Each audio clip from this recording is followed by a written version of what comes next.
নমস্কার বন্ধুরা, আমি জ্যোতির্ময় আর আপনাদের স্বাগত যে জিওপলিটিক্স ইউটিউব চ্যানেলে।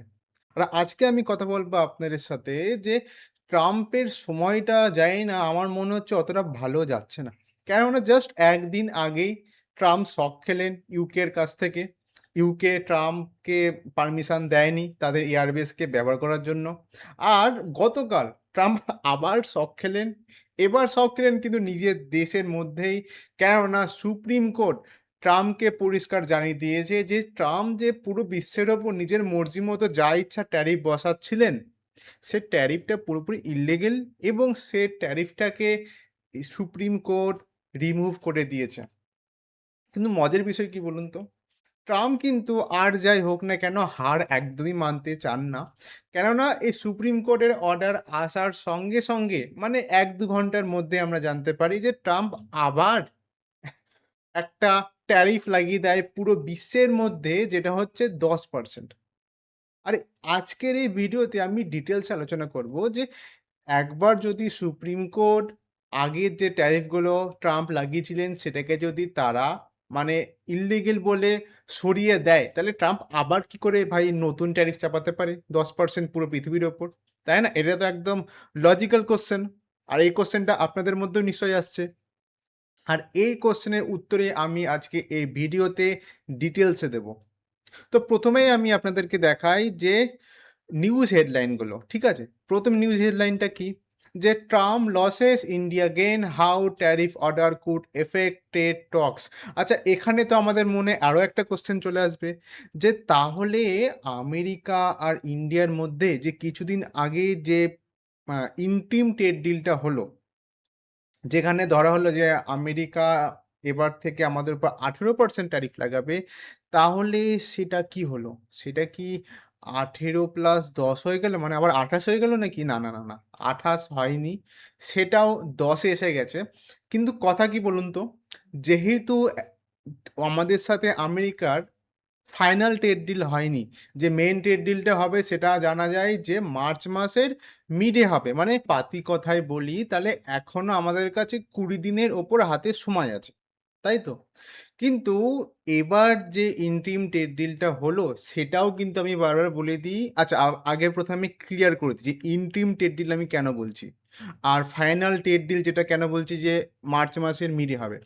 প্রথমত হচ্ছে ইন্টিম ট্রেড ডিলে যে একটা স্ট্রাকচার তৈরি করা হয়। ঠিক আছে? যে একটা ট্রেড ডিল যে হবে ২ দেশের মধ্যে, কোন দেশ কি জিনিসের উপর ছাড় দেবে বা কোন দেশের ওপর বেশি ট্যারিফ চাপবে, কম মানে কোন জিনিসের উপর বেশি ট্যারিফ চাপবে, কম ট্যারিফ চড়বে, এই নিয়ে একটা স্ট্রাকচারাল কথা বলা হয়।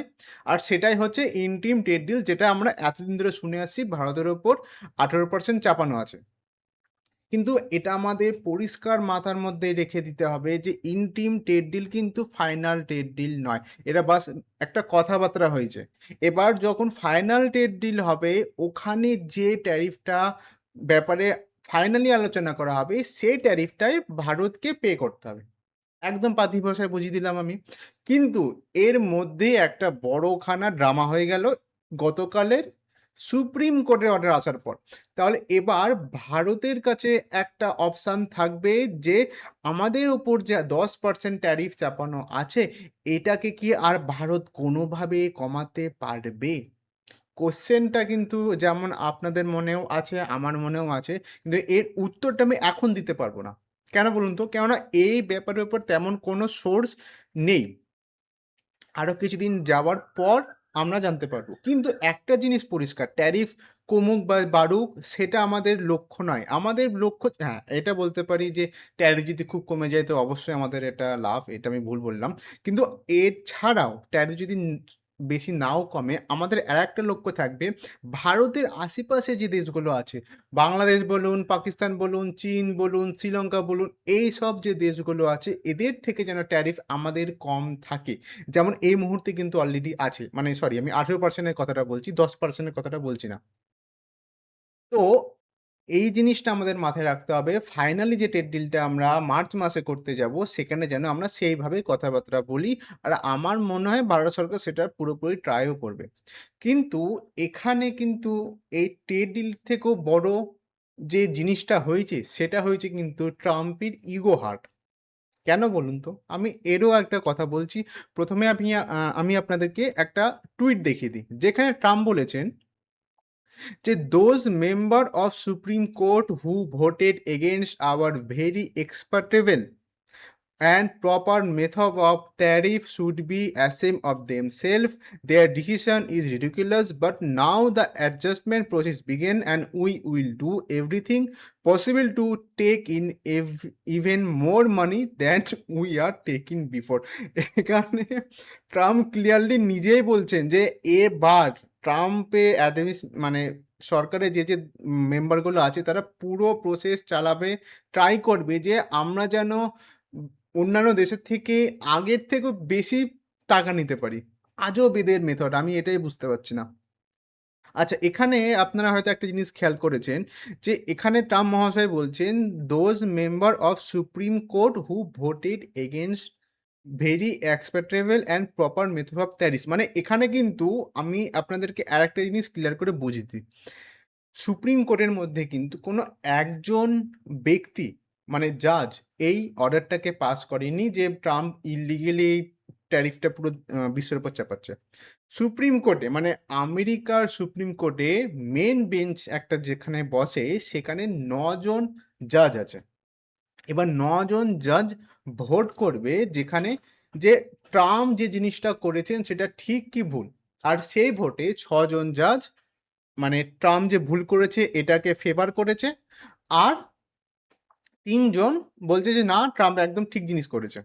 আর এই জন্যেই ট্রাম্প বলছেন যে ৬ জন, সে ৬ জনের কথায় ট্রাম্প বলছেন যে তাদেরকে নিজের ওপর লজ্জা হওয়া উচিত।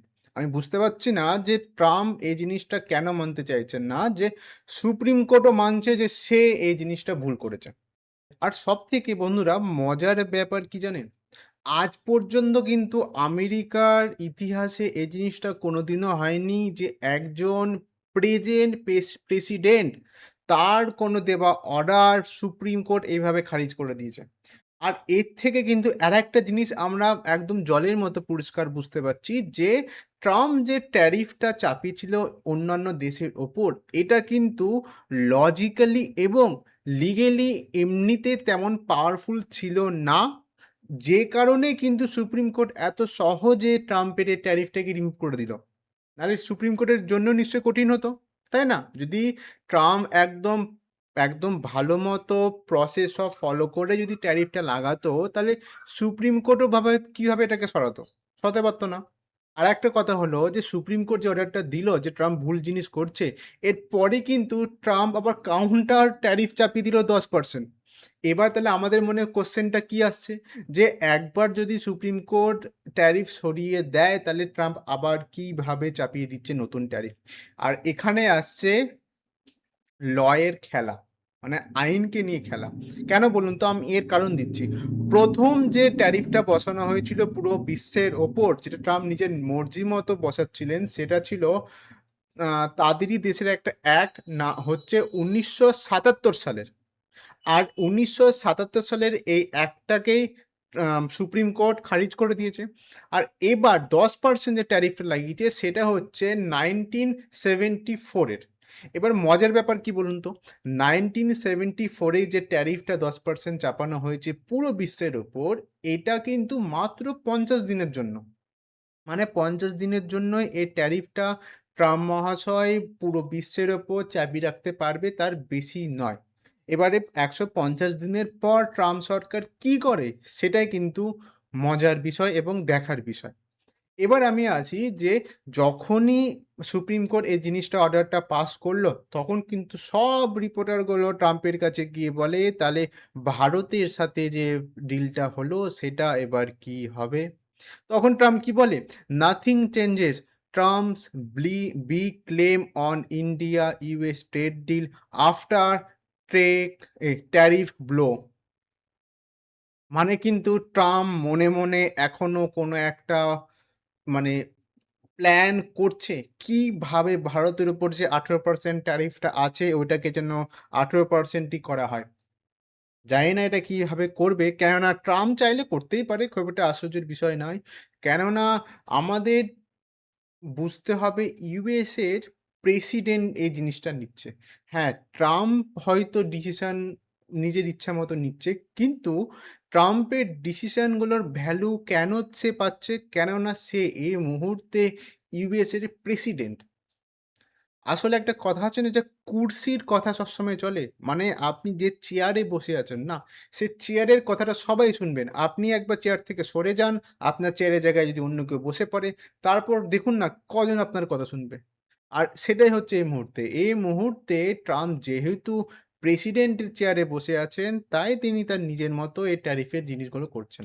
এবার দেখার বিষয় হবে ভবিষ্যতে আর কি আসতে চলেছে। বিশেষ করে ১৫০ দিনের পর আর বিশেষ করে আর ২০-২৫ দিনের পর, কেননা ২০-২৫ দিনের মধ্যে আমাদের ফাইনাল ট্রেড ডিলটা হবে। ঠিক আছে বন্ধুরা, আজকের এই ভিডিওটা আমি এখানেই শেষ করছি। আপনারা যদি এতক্ষণ পর্যন্ত আমার এই বকবক করাটা যদি মানে দেখেন, তাহলে অসংখ্য ধন্যবাদ। আর একটু পারলে কমেন্টে অবশ্যই লিখে জানাবেন যে আজকের এই বিষয়টা আপনাদের কেমন লাগলো আর আপনাদের মতামতটা কী? আবার দেখা হচ্ছে কোনো এক ইম্পোর্টেন্ট জিওপলিটিক্যাল নিউজের সাথে।